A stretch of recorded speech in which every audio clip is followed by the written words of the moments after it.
اعوذ باللہ السمیع العلیم من الشیطان الرجیم بسم اللہ الرحمن الرحیم قل ان صلاتی ونسکی ومحیای ومماتی للہ رب العالمین سبحانک لا علم لنا الا ما علمتنا انک انت العلیم الحکیم رب اشرح لی صدری ویسر لی امری واحلل عقدۃ من لسانی یفقهوا قولی رب زدنی علما۔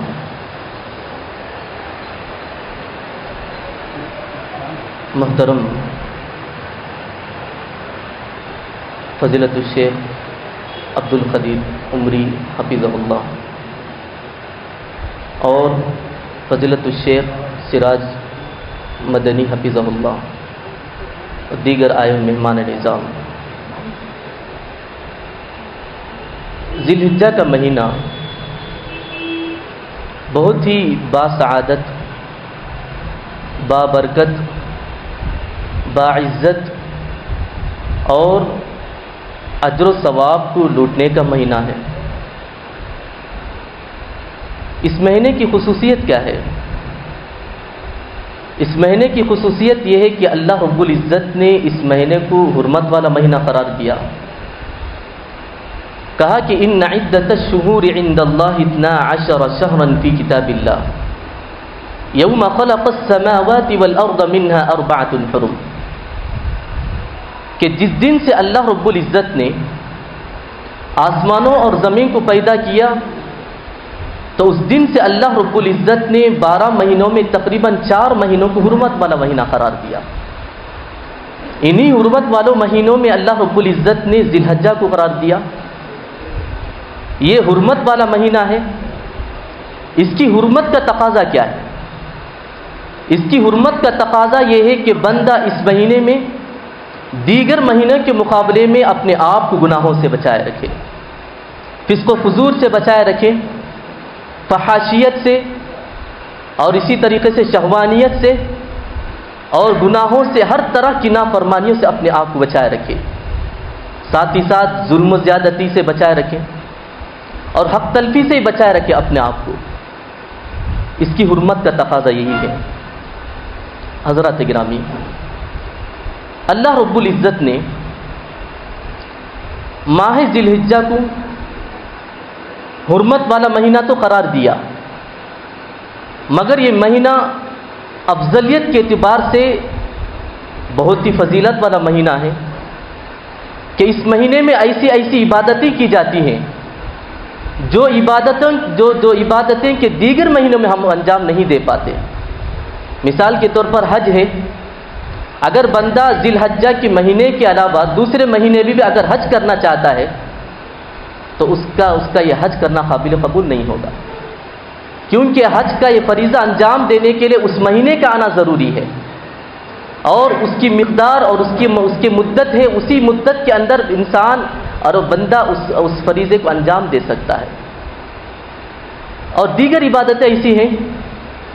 کہ اگر بندہ اس عبادت کو دیگر مہینوں میں، دیگر اوقات میں بھی کرنا چاہتا ہے تو نفل کی نیت کر کے کر سکتا ہے۔ جیسے کہ اگر کوئی بندہ فرض نماز ادا کر دیا، اگر اس کی خواہش ہوتی ہے کہ اور بھی نماز پڑھوں، مگر وہ سنت اور اسی طریقے سے نوافل کی نیت کر کے وہ بندہ ادا کر سکتا ہے۔ اور اسی طریقے سے رمضان کے روزے ہیں جو کہ فرض ہیں، اگر بندہ رمضان کے روزے کے علاوہ دیگر مہینوں میں روزہ رکھنا چاہتا ہے تو نفل کی نیت کر کے روزہ رکھ سکتا ہے۔ اور اسی طریقے سے زکوٰۃ ہے، سال میں 1 مرتبہ زکوٰۃ فرض ہے، اگر بندہ دیگر اوقات میں بھی اور اسی طریقے سے اللہ کی راہ میں مال کو خرچ کرنا چاہتا ہے، صدقہ و خیرات کے ذریعے مال کو خرچ کر سکتا ہے۔ مگر یہ حج جیسا فریضہ ہے، یہ صرف بندہ اگر کرنا چاہتا ہے تو صرف ذی الحجہ کے مہینے میں کر سکتا ہے۔ اور اسی طریقے سے جب ابراہیم علیہ السلام اور اسماعیل علیہ السلام خانہ کعبہ کی تعمیر کے بعد انہوں نے رب العزت سے التجا کی، رب العزت سے دعا کی، ربنا تقبل منا انک انت السمیع العلیم، اے رب العزت ہمارے اس عمل کو، ہمارے اس کام کو تو قبول فرما۔ اللہ رب العزت نے قبول کیا پھر اس کے بعد ابراہیم علیہ السلام کو اللہ رب العزت نے حکم دیا، ابراہیم علیہ السلام آپ لوگوں میں حج کا اعلان کر دیجیے، وَأَذِّن فِي النَّاسِ بِالْحَجِّ يَأْتُوكَ رِجَالًا وَعَلَى كُلِّ ضَامِرٍ يَأْتِينَ مِنْ كُلِّ فَجٍّ عَمِيقٍ۔ ابراہیم علیہ السلام آپ لوگوں میں حج کا اعلان کر دیجیے کہ لوگ دور دراز سے سفر کر کے آئیں گے، دبلی پتلی سواری کے ذریعے لوگ یہاں تک پہنچیں گے اور اس کعبے کا طواف کریں گے۔ ابراہیم علیہ السلام نے کہا، اے اللہ رب العزت، میری آواز اتنی اونچی نہیں کہ میں تمام جہانوں تک اس پیغام کو پہنچا سکوں۔ تو اللہ رب العزت نے کہا، ابراہیم علیہ السلام آپ بس اعلان کر دیجئے، اس پیغام کو پہنچانا یہ ہماری ذمہ داری ہے۔ تو نتیجہ یہ ہوا کہ سال سال لوگ لاکھوں کی تعداد میں اس مکے کی طرف، کعبے کی طرف سفر کرتے ہیں اور فریضہ حج کو ادا کرتے ہیں۔ ابراہیم علیہ السلام کا پیغام رہا۔ اور اسی طریقے سے اللہ رب العزت نے انسانی زندگی میں کئی طرح کی نعمتیں دی ہیں۔ اگر بندہ ان نعمتوں کو شمار کرنا چاہے، ان نعمتوں کو گننا چاہے، یہ اس کے ممکن کی بات نہیں ہے۔ اور اسی طریقے سے وہی بندہ رب العزت کا شکر گزار بندہ بن سکتا ہے جس کے اندر نعمتوں کا احساس ہو، جس کے اندر نعمتوں کا شعور ہو۔ انہی نعمتوں میں اللہ رب العزت نے اپنے بندوں کو وقفے سے نیکیوں کے مواقع اللہ رب العزت دیتا ہے اپنے بندوں کو۔ نیکیوں کے مواقع اللہ رب العزت اپنے بندوں کو دیتا ہے، انہی بندوں کو دیتا ہے جن بندوں سے اللہ رب العزت چاہتا ہے۔ اور انہی میں سے، ان نعمتوں میں سے یہ بھی ایک نعمت ہے، یہ فریضہ حج ہے، جس کو کہ آپ جیسے سعادت مند لوگ رب العزت کی توفیق سے اس فریضہ حج کو انجام دینے جا رہے ہیں۔ اللہ رب العزت سے دعا کرتے ہیں کہ اللہ رب العزت آپ کے اس سفر کو آسان کرے، آپ کے اعمال کو قبول فرمائے۔ حضرات گرامی، نبی صلی اللہ علیہ وسلم نے حج کی فضیلت کے تعلق سے کہا نبی صلی اللہ علیہ وسلم نے کہ جو کوئی بندہ من حج للہ فلم یرفث ولم یفسق رجع کیوم ولدتہ امہ، کہ حج کی فضیلت یہ ہے کہ اگر کوئی بندہ اس حج کو صحیح طریقے سے ادا کرتا ہے، اگر اس نے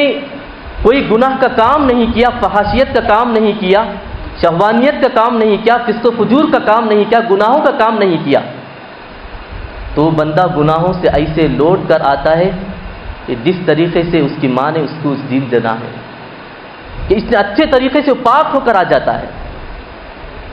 اور اسی طریقے سے نبی صلی اللہ علیہ وسلم نے فرمایا، الحج المبرور لیس له جزاء الا الجنہ، مقبول حج کا جزا اور اسی طریقے سے مقبول حج کا بدلہ یہ ہے، نبی صلی اللہ علیہ وسلم نے فرمایا جنت کے علاوہ کچھ نہیں ہے۔ دیکھیے، ایک بندہ حج کر لیتا ہے، اس کے حق میں نبی صلی اللہ علیہ وسلم نے جنت کی خوشخبری سنائی۔ اور ہر انسان کی خواہش ہوتی ہے کہ ہر بندے کی خواہش یہ ہوتی ہے کہ اس کو نار جہنم سے بچا کر اس کو جنت میں داخل کر دیا جائے، یہی اس کی خواہش ہوتی ہے۔ اور یہ خوشخبری معمولی خوشخبری نہیں ہے۔ جس طریقے سے، جس عمل کے تعلق سے اتنے بڑے انعامات کا اللہ رب العزت نے وعدہ کیا ہے، اس عمل بھی اسی طریقے سے مشقت والی ہوتی ہے، محنت والی ہوتی ہے، اور اس کے کچھ قوانین بھی ہوتے ہیں، اس کے کچھ آداب بھی ہوتے ہیں، اور اسی طریقے سے اس کے کچھ شرائط بھی ہوتے ہیں۔ میں چند شرائط ذکر کر کے اپنی بات کو ختم کرتا ہوں۔ اگر ہم حج کی قبولیت کی خواہش رکھتے ہیں، اس فریضے کو ہم انجام دینے جا رہے ہیں، ہمارے اعمال قبول ہو، ہمارا یہ حج قبول ہو، تو اس کے کچھ شرائط بھی ہوا کرتے ہیں۔ سب سے پہلی شرط یہ ہے کہ ہم جو بھی عمل کریں، جو بھی عبادت کریں، صرف رب العزت کی رضا ہو۔ رب العزت کا ارشاد ہے، وَمَا أُمِرُوا إِلَّا لِيَعْبُدُوا اللَّهَ مُخْلِصِينَ لَهُ الدِّينَ، انہیں حکم یہی دیا گیا کہ وہ لوگ عبادت کریں تو صرف رب العزت کی عبادت کریں گے، مخلصین لہ الدین، دین کو اسی کے لیے خالص کرتے ہوئے عبادت کریں گے، حنفاء وَيُقِيمُوا الصَّلَاةَ وَيُؤْتُوا الزَّكَاةَ وَذَلِكَ دِينُ الْقَيِّمَةِ، کہا کہ اگر کوئی بندہ نماز ادا کرتا ہے تو اس کی نیت یہی ہو رب العزت اس سے راضی ہو جائے. زکوٰۃ ادا کرتا ہے, اس کی نیت یہی ہو کہ رب العزت اس سے راضی ہو جائے. اور نبی صلی اللہ علیہ وسلم سے حکم دیا گیا قل ان صلاتی ونسکی ومحیای ومماتی للہ رب العالمین. اے نبی صلی اللہ علیہ وسلم آپ کہہ دیجئے میری نمازیں, میری قربانیاں, میرا مرنا, میرا جینا, یہ تمام کے تمام صرف رب العزت کی رضامندی کے خاطر ہے. اگر رب العزت میری جان لینے کے خواہاں ہے, میری جان لینے سے اللہ رب العزت, میرے جان لینے کو اللہ رب العزت چاہتا ہے, بندے کو چاہیے کہ اس کے لیے راضی ہونا چاہیے. تو معلوم ہوا کہ انسان کوئی بھی عبادت کرے تو اس کی نیت خالص ہونی چاہیے. اور نبی صلی اللہ علیہ وسلم کا یہ عمل معمول رہا ہے کہ جب آپ صلی اللہ علیہ وسلم حج کی نیت کر لیتے, احرام باندھتے, تلبیہ پڑھتے, تو ساتھ میں آپ صلی اللہ علیہ وسلم یہ بھی کہتے اے رب العزت اللہم حجہ لا ریاء فیہا ولا سمعہ. اے رب العزت میں نے ایک ایسے حج کی نیت کی ہے جس میں نہ ریاکاری ہے اور نہ ہی شہرت کی طلب ہے. بس میں یہ حج اس لیے کر رہا ہوں بس تو راضی ہو جائے. ہمارا کوئی بھی عمل رب العزت کی رضامندی کی خاطر ہونی چاہیے. اور حج کی قبولیت کی دوسری شرط یہ ہے کہ کوئی بھی ہم عمل کریں رسول اللہ صلی اللہ علیہ وسلم نے جو طریقہ بتایا ہے اس طریقے پر عمل کریں. نبی صلی اللہ علیہ وسلم کی اطاعت کے طور پر اطاعت کے مطابق ہو. آپ صلی اللہ علیہ وسلم نے جو طریقہ بتایا ہے اس کی روشنی میں عمل کریں. مگر کوئی بندہ نبی صلی اللہ علیہ وسلم کے طریقے کو چھوڑ کر کوئی بھی عمل کرتا ہے اس عمل کو مردود کہہ لیا جائے گا. من عمل عملا لیس علیہ امرنا فہو رد, کہ جس کسی نے بھی کوئی ایسا عمل کیا جس میں نبی صلی اللہ علیہ وسلم کا حکم نہ ہو اور نبی صلی اللہ علیہ وسلم کا طریقہ نہ ہو, وہ عمل اللہ رب العزت کے دربار میں قابل قبول نہیں ہوگا. اگرچہ کہ وہ عمل انسان کو دیکھنے میں اچھا لگے, انسان کو دیکھنے میں پرکشش نظر آئے, انسان کو دیکھنے میں خوبصورت نظر آئے, مگر اس عمل میں نبی کا طریقہ نہ ہو تو اس عمل کو قابل قبول نہیں کیا جائے گا. اور اسی طریقے سے حج کی قبولیت کے لیے تیسری شرط یہ ہے حج کے لیے جو ہم مال استعمال کرتے ہیں, جو مال خرچ کرتے ہیں وہ مال حلال کا ہو. حرام مال سے کیا ہوا حج رب العزت کے دربار میں ذرہ برابر بھی قابل قبول نہیں ہوگا. کیونکہ ہمیں معلوم ہے انسان جو حج کر رہا ہے, حج میں سب سے بہترین اور سب سے بڑی عبادت کوئی ہے تو وہ دعا ہے. اگر بندہ حرام مال استعمال کر کے رب العزت سے دعا مانگتا ہے تو رب العزت کیسے اس کی دعا کو قبول فرمائے گا. نبی صلی اللہ علیہ وسلم نے فرمایا ایھا الناس ان اللہ طیب لا یقبل الا طیبا. اے لوگوں یقیناً اللہ رب العزت پاک باز ہے, وہ پاک چیزوں کو ہی پسند کرتا ہے. اور یہ بھی کہا اللہ رب العزت نے مومنون کو وہی حکم دیا جو انبیاء علیہ السلام کو حکم دیا, کہا یا ایھا الرسول کلوا من الطیبات واعملوا صالحا. اے انبیاء علیہ السلام, اے رسولوں تم پاک چیزوں کو کھایا کرو, حلال رزق کو کھایا کرو, اور اس کے بعد کہا کہ نیک عمل کیا کرو. تو اس آیت سے بات معلوم ہوتی ہے انسان کوئی بھی عمل کرتا ہے تو اسے دیکھنا چاہیے کہ جو کچھ وہ رزق کھاتا ہے, جو کچھ وہ مال استعمال کرتا ہے وہ مال حلال کا یا حرام کا ہے. جب تک اس کا مال حلال کا نہ ہوگا اس وقت تک اس کا کوئی بھی عمل قابل قبول نہیں ہوگا. اسی حدیث نبی صلی اللہ علیہ وسلم آگے فرماتے ہیں کہ وہ بندہ دور دراز سفر کر کے آتا ہے, دور دراز سفر کر کے آتا ہے, حج کی نیت سے آتا ہے, اور اسی طریقے سے اس کے بال پراگندہ ہے سفر کی تھکان کی وجہ سے, اور اسی طریقے سے اس کا بال گرد و غبار سے بھرے ہوئے ہیں اور وہ تھکا ہوا ہے, اور رب العزت کے دربار میں حاضر ہو کر یا ربی کہہ کر پکار رہا ہے, یا ربی کہہ کر پکار رہا ہے. مطعمہ حرام ومشربہ حرام وملبسہ حرام فأنا یستجاب لہ. نبی صلی اللہ علیہ وسلم نے فرمایا کہ سخت اور اسی طریقے سے بندہ دور دراز سفر کر کے آتا ہے اور رب العزت کے دربار میں حاضر ہو کر دونوں ہاتھوں کو پھیلاتا ہے اور رب العزت سے دعا کرتا ہے یا ربی کہہ کر, اس کا کھانا حرام کا ہے, اس کا لباس حرام کا ہے, اس کا پہننا حرام کا ہے, اس کا کھایا ہوا رزق حرام کا ہے, تو فَأَنَّا يُسْتَجَابُ لَهُ، اللہ رب العزت کیسے اس کی دعا کو قبول کرنے کو پسند فرمائے گا؟ ابن عمر رضی اللہ عنہ فرماتے ہیں، اے بندہ تو کثرت سے نماز پڑھ پڑھ کے کمان کی طرح جھک جاؤ، اور اسی طریقے سے کثرت سے روزہ رکھ رکھ کے تم کمزور ہو جاؤ، تم دبلے پتلے ہو جاؤ، اس وقت تک تمہارے اعمال قابل قبول نہیں ہوں گے جب تک کہ تمہارے اندر تقویٰ نہ ہو، اور اسی طریقے سے تمہارا رزق حلال کا نہ ہو۔ تو ہمیں چاہیے کہ جو کچھ ہم مال اس میں صرف کر رہے ہیں ہمارا مال حلال کا ہو۔ ہمیں دیکھنا چاہیے کہ ہم نے اپنی زندگی میں حق وراثت سے کن لوگوں کو ہم نے محروم کیا ہے، کن لوگوں کی پراپرٹی کو ہم نے ناجائز طریقے سے حاصل کیا ہے، کن لوگوں پر ہم نے ظلم و زیادتی کی ہے، کن لوگوں کے مال کو ہم نے ناجائز طریقے سے حاصل کیا، اس کو دیکھنا ہے، ان کے حق کو صحیح طریقے سے ادا کر کے ہم جائیں گے، تبھی ہمارا حج قابل قبول ہوگا۔ اور اسی طریقے سے چوتھی اور آخری شرط یہ ہے کہ حج میں جو کچھ جن اعمال کو منع کیا گیا اس سے بھی بچنا ہے۔ الحج اشہر معلومات فمن فرض فیہن الحج فلا رفث ولا فسوق ولا جدال فی الحج، کہا کہ جو بندہ حج کرنا چاہتا ہے اسے چاہیے کہ فحاشیت سے اپنے آپ کو بچائے رکھیں، گناہوں سے اپنے آپ کو بچائے رکھیں، رب العزت کی نافرمانیوں سے اپنے آپ کو بچائے رکھیں،